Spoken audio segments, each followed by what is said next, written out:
नमस्ते बच्चों, सुप्रभात। मैं मेवाड़ा मनोज दीपदर्शन विद्या संकुल से हिंदी विषयाध्यापक।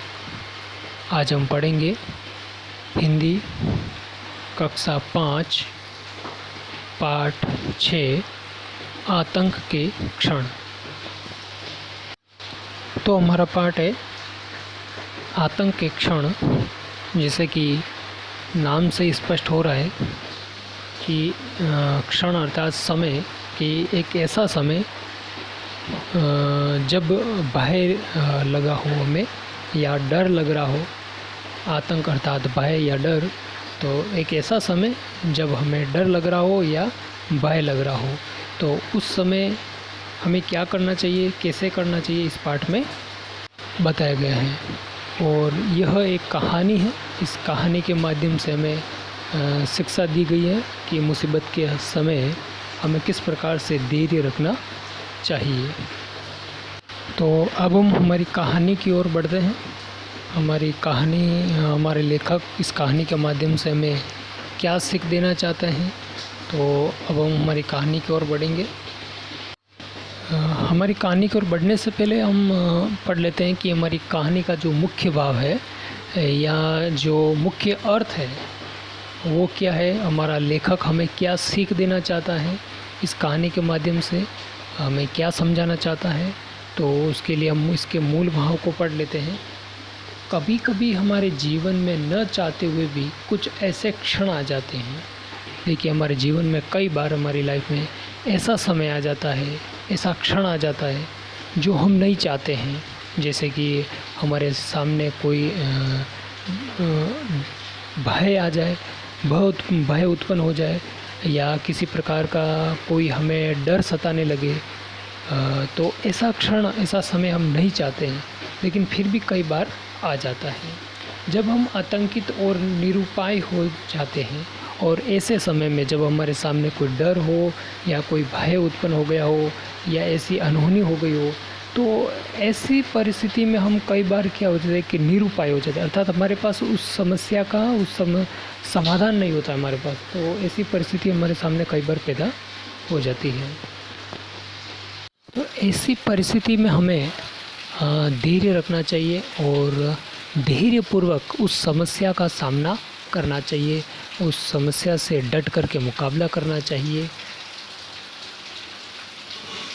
और कोई कारण नहीं है आतंक पर विजय प्राप्त न की जा सकती हो। अर्थात ऐसा समय जब हमारे सामने प्रकट हो जाता है, उत्पन्न हो जाता है भय वाला, तो ऐसा कहा गया है कि ऐसी कोई समस्या या ऐसा कोई भय या ऐसी कोई परिस्थिति नहीं है जिसका मुकाबला नहीं कर सके और उसके ऊपर हम विजय प्राप्त ना कर सके। अर्थात चाहे मुसीबत कैसी भी हो, हम उस पर विजय प्राप्त कर सकते हैं। बस शर्त ये है कि हमें डटकर मुकाबला करना चाहिए। तो इस कहानी के माध्यम से हमारा जो लेखक है वो हमें यही सीख देना चाहता है कि यदि हमारे सामने कोई विषम परिस्थिति पैदा हो जाए तो हमें उसका डट कर के मुकाबला करना चाहिए और उस पर विजय प्राप्त करनी चाहिए। तो अब हम हमारी कहानी की ओर बढ़ते हैं। अब हम हमारी कहानी का दूसरा वाला भाग पढ़ रहे हैं। पहला वाला भाग हम पहले वाले वीडियो में पढ़ चुके हैं। तो अब हम हमारी इस कहानी का दूसरा भाग पढ़ रहे हैं। तब तक बस का दरवाज़ा खोलकर दो नकाबपोश अपने खतरनाक हथियारों सहित बस में प्रवेश कर चुके थे। अर्थात इससे पहले वाली जो कहानी है, इसका पहला भाग वो पहले वाली वीडियो में पढ़ा था कि जो बस चल रही थी सुनसान जगह पर जंगल में, और उसके अंदर 4 मित्र थे और चारों मित्र जासूसी कहानियाँ पढ़ रहे थे। और तभी अचानक बस रुकती है और उसके अंदर, बस के अंदर डाकू, जिसके हाथों में हथियार होते हैं, बंदूक होती है उनके हाथ में, और उनका जो चेहरा है वो पूरा कपड़े से बांधा हुआ है, ढका हुआ है, नकाबपोश है, और वो बस के अंदर प्रवेश कर चुके हैं। बस के सामने एक लंबा ट्रक सड़क का रास्ता रोके हुए तिरछा खड़ा था, और जब बस जा रही थी तो रास्ते के अंदर एक ट्रक था जो बीच में तिरछा खड़ा कर दिया ताकि वो बस जो है आगे ना जा सके। नकाबपोश को देखते ही यात्रियों के चेहरों पर आतंक छा गया।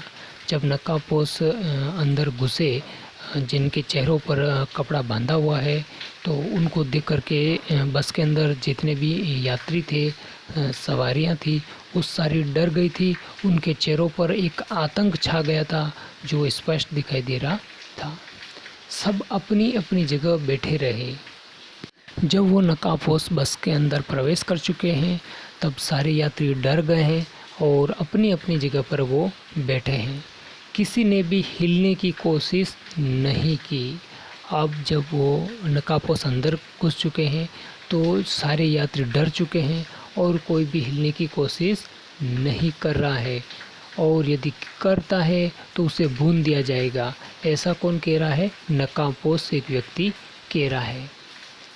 एक नकाबपोश जो दूसरे की अपेक्षा कुछ अधिक लंबा और तगड़ा था, कड़कदार आवाज़ में गुर्राया।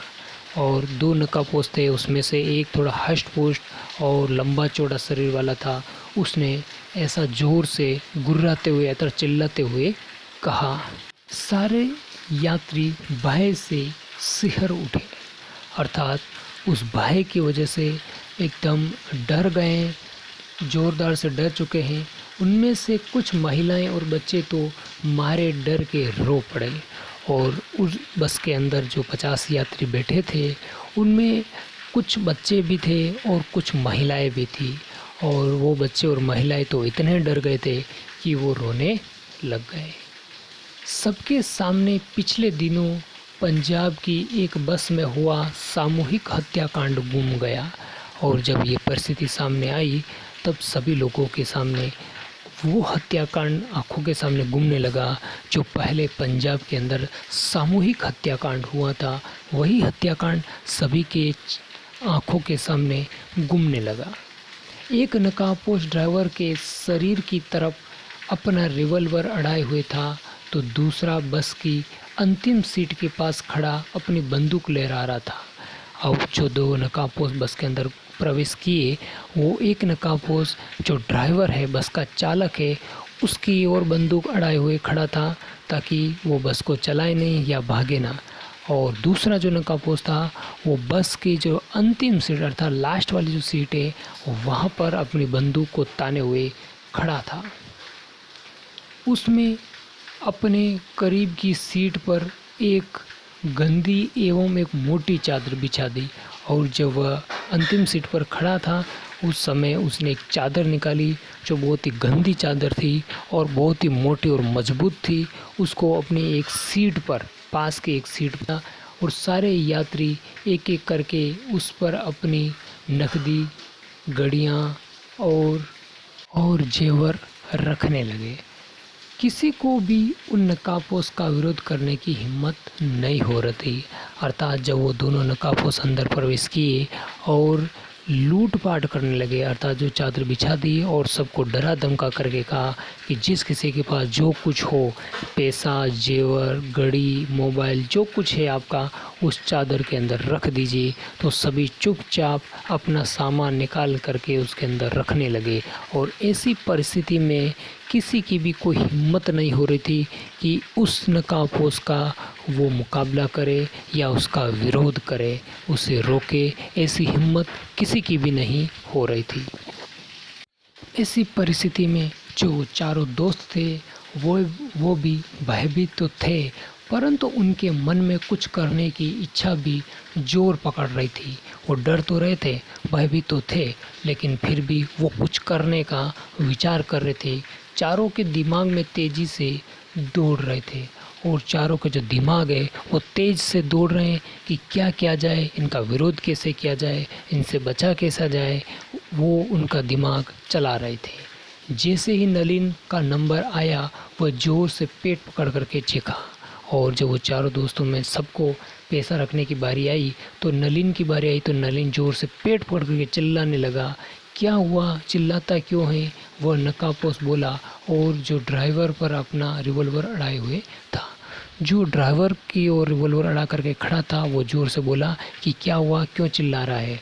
वाह मेरा पेट, कहते हुए नलिन ने अपनी एक उंगली लघु शंका के इशारे की ओर ले उठा दी। और उसने जब नकाबपोश ने पूछा कि क्या हुआ, चिल्ला क्यों रहा है, तो उसने तुरंत ही बोला कि लघु शंका के लिए अपने हाथ की उंगली का इशारा किया और कहा मेरा पेट दर्द कर रहा है। तभी दूसरा नकाबपोश नलिन को खींचते हुए बस से उतारकर पास की ऊंची ऊंची झाड़ियों के पीछे ले गया, जिस जगह पर नलिन और नकाबपोश खड़े थे। और जब ऐसा हुआ तो नकाबपोश उसको पकड़ा, उसका हाथ, और खींच करके बस से नीचे उतारा और पास ही झाड़ियों की ओर ले गया। वहाँ से बस को तो अच्छी तरह देखा जा सकता था, लेकिन बस से इन लोगों को नहीं। और ऐसी जगह पर पहुंचा जहां पर झाड़ियाँ थी और वहाँ से बस को अच्छी तरीके से देखा जा सकता था, और लेकिन बस के अंदर जो बैठे यात्री हैं वो यात्री उनको नहीं देख सकते हैं। इस तरह की वो जगह थी। अब इस कहानी का अगला भाग हम अगले वीडियो में देखेंगे, पढ़ेंगे। तब तक के लिए धन्यवाद।